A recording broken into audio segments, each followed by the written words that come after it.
Hala, tap water iniinom? Yes, B. Pwede na yan gamit na itong tap water purifier. So, meron na po kasi itong filter.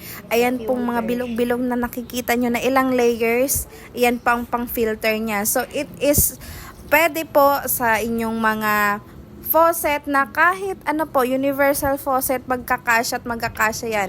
Tanggalin mo lang ay yung puti, then ishoot mo lang ay yung black, then okay na po yan. So ngayon mag-aalala ka kasi kapag may pressure ang tubig malalaglag. No po, ay ang bit-bit ko na dilaw ay pwede po ipang-adjust. So nakita nyo naman 360 po siya, so hindi siya mahirap iikot. Unlike 'di ba kapag wala kang filter na ganito, naku B, nagsasayang ka rin ng tubig kasi ang dami pa ring talsik.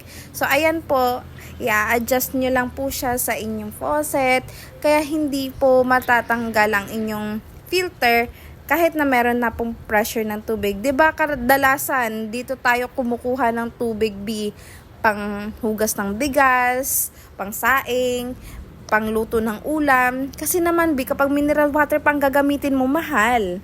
So, ito po ay splash proof na easy installation. Nakita nyo naman kung gaano kadali. Tignan mo yung filter niya kung ilang layers B. Kaya talaga namang nafi-filter po ang inyong mga tubig na galing sa gripo. So, ayan B, tignan mo naman ang agos ng tubig, 'di ba?